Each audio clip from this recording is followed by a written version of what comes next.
Thank you, Simon. Today I was asked to talk about careers in agriculture, and I thought probably the best way to do that would be to talk about my personal story in my career in an off-farm career in ag. So I grew up in Victoria, and like most high school kids, didn't know what I wanted to do after I finished high school. But it was interesting to note that through those later years, agriculture was never discussed as a career option.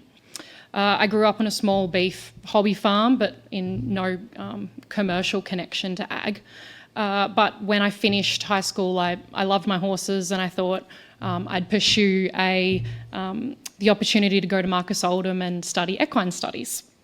It was only a couple of months into that course that I realised that a career in horses probably wasn't going to be where my career took me. But it was through those conversations with the ag students and what they were learning and the opportunities that they were given that I was forming a real interest in that. And one conversation in particular, a guy had just come back from sailing on a live export vessel, and I was talking to him about how amazing that opportunity sounded, and would there be opportunities in giving that a go? And he said, "Oh no, they don't employ girls. You won't get a job on a live export vessel." So, okay, I took that on board, but I wanted to go north, so I applied for roles on stations up in Darwin and Queensland, and didn't get that far. Ended up on a beef farm in New South Wales, and it was about 3 months into that role that an opportunity came up over Easter to get on a live export vessel. There was a gap they needed to fill at the time, and I put my hand up, and they said, "Yep, okay, no worries." So I grabbed my passport and flew to Townsville, and jumped on board with 6,000 head of cattle, and went to Jakarta.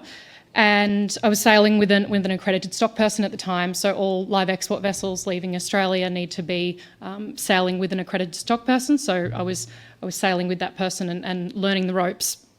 I was 19 at the time, and that first voyage was where I fell in love with the industry and knew that this was something I was really interested in doing again. And after that first voyage, they said, "Do you want to go to China?" And I said, "Yep, I'd love to." So that started my journey of for sailing for 2 years on board vessels. And the guy from uni was right. There was no girls sailing on board. I was the only girl on board with roughly 40 other men. And working with different nationalities, from Croatians to Filipinos, and my role was looking after those livestock on board. I got the opportunity to upskill, and I got my accreditation to take on a head stock person role.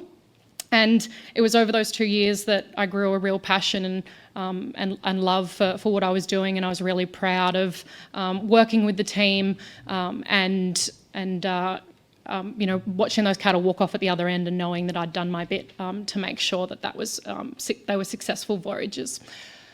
It wasn't all smooth sailing, excuse the pun, but I really wanted a full-time role. I was loving the industry and wanted to keep working in it. And I really wanted a job in operations, and after about 6 months, the jobs just weren't popping up. So I pivoted and went back to Marcus Oldham and studied my farm business management degree. And it was off the back of that a role did pop up in animal welfare assurance manager for an export company. And I took that role, and that role oversaw me managing a team that was based up in countries like Vietnam and Indonesia, and overseeing the animal welfare and traceability of all the livestock that exporter was sending overseas, and working with the government to make sure that we were compliant in doing so. It was through that role that I saw the real ability to make change and improvement on the ground. I was travelling up every month up into Indonesia and Vietnam, and working with clients and ensuring that those animals were being managed in a standard that met Australian animal welfare expectations, and in terms of the training of abattoir workers, giving advice on the infrastructure and feeding requirements of these animals. And while my friends were pursuing roles with banks in agribusiness or working on headers on farm, I was travelling through the regional backblocks of Indonesia and working in abattoirs for weeks at a time in China, and understanding the really important role that this industry played in in food security for the nations that are receiving these animals, but also the livelihoods, particularly in Northern Australia, of the producers that are supplying these animals into these markets, and the people working at the other end in the feedlots and the abattoirs, which for the most part are family businesses. I was probably I was 2 years into that role. I was 23, 24 at the time, and I was living the dream. I was managing international animal welfare projects and getting to travel the world. But I realised at that point that if I wanted to step up in my career, I needed some more learning opportunities, and I was looking for more professional development. I wanted some more skills in project management and people management. I had a team, but I was kind of just learning it on the go and didn't have any formal training. And I was also wondering how, as a career aspiration, I could eventually end up on an industry committee or board, and what the career path looked like to end up in one of those positions. Through talking to a couple of guys at the time, I realised that they were looking for similar opportunities, and working in the live export industry, it's quite a small sector, but other industries had all these youth groups and all these opportunities for young people, but our industry didn't. So after a few conversations, we realised that, well, no one's going to set it up for us. Why don't we have a go? And that was where the idea of the Young Live Exporters Network started. So we wanted to set up a network for young people working in the supply chain for professional development and networking opportunities. And when we first set out, we thought we'll have 15 or 20 members, and we'll run a workshop once a year and a networking event, and that'd be pretty simple to manage. We started with that many at the start, and very quickly, probably 12 months in, we had 100 paid members, very much so in Northern Australia, but right across Australia.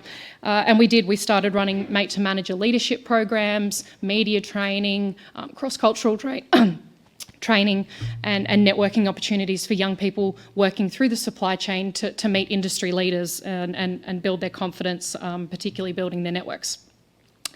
12 months in, we'd set it up as an association, and there was a lot of foundational work that went into setting it up. The role came up to step into the chair position, and at the time I definitely did not feel like I was qualified to do so. I was very happy being the secretary and working behind the scenes, but I thought this opportunity isn't going to come around again, so decided to put my hand up for the role, and it was the best decision I ever made. It was very rewarding to be able to lead an organisation that not only did I have a part in founding, but that was helping other young people in the industry to build their confidence, their skills, and build their networks that would lead into helping them in their career journeys. And connecting with industry leaders was, a perk that came out of being in this committee. Over the few years that I was chair, we grew into a membership of over 300 people, young people across Australia, so aged between 18 and 40, and in every state and territory, which I found incredible because a lot of these states don't export animals, but they were still really interested in being a member, and they were paying for this too. So we knew that we'd discovered something that not only us as young people wanted these opportunities, but a lot of others did as well. It definitely wasn't easy. There was a lot of work behind the scenes, and it was a volunteer organisation and still is. And I have a lot of respect for anyone that volunteers on committees or the youth groups, because these opportunities don't happen by themselves. But it was through that hard work that not only myself, but the other members of the committee have stepped up into other positions in industry leadership roles. And for me, that's being on the committee for the Australian Beef Sustainability Framework and the Queensland Live Exporters Association. So over the last 9 or so years, what have I learnt through this experience? And the next couple of points are probably more points for the students and early career professionals that you're coming into contact with. The biggest one for me was that confidence is not an innate quality. I grew up thinking that you were born confident or you weren't, and I am as far as you can possibly be on the introverted scale. So overcoming that fear, particularly of public speaking, was not a simple one, but it was through the help of mentors that I learnt that by building our skills and getting comfortable with being in that stretch zone is how you build that confidence and competence in what you're doing, and the need to continuously develop even past high school and secondary education is something that's really important. The second one is relationships and the networks that you build, particularly in agriculture, will be one of the most important things that will help you in your career. And I would say to any students that starts still when you're at university or high school and you're meeting people in the industry, because you never know when they will be a team member or your boss, or you'll be asking them for a job. And it's important to maintain those connections and work on them, because networking isn't necessarily something that we're taught at school, but it's definitely a learnt skill, and it requires you being out of your comfort zone and going to industry events sometimes by yourself, and going up to someone that you know is at the top of their career and saying, "Hi, I'm Kari. I like what you're doing. Can you teach me something about this?" And the other thing is, a really easier way to do that is getting involved in youth organisations or youth committees where you've got that pathway to start those conversations. And the third one would be keeping an open mind. If I had listened to what the media was telling me about the live export industry, I probably wouldn't have jumped on that vessel. But I'm really glad that I didn't, and that I went and saw for myself what the industry was about, and was open to those opportunities, seeking education and understanding. And it's important to approach situations with a willingness to learn and be open to those new experiences, because it's those experiences that you never know where those opportunities are going to take you. The agricultural industry is really generous with their time and money, and through being involved in a youth group, I learnt that firsthand, that I encourage you as educators to reach out and connect with industry, and this conference is a great example of you doing so, because the people that work in agriculture only do it because they're passionate about it. I don't think we would work the hours that we do if we didn't love what we did. So connecting students with those people and seeing what kind of opportunities are out there are really important, particularly for roles that aren't necessarily advertised or aren't mainstream career paths. And industry associations are a fantastic way to do that, particularly if you're looking for those connections.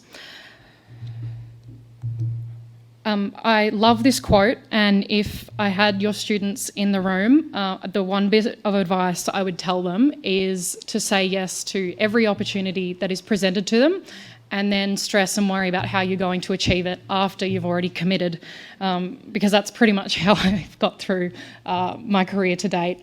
Anything that scares me, I realise it's probably for a good reason, and that by putting your hand up and giving it a go, no one's going to knock you down for trying.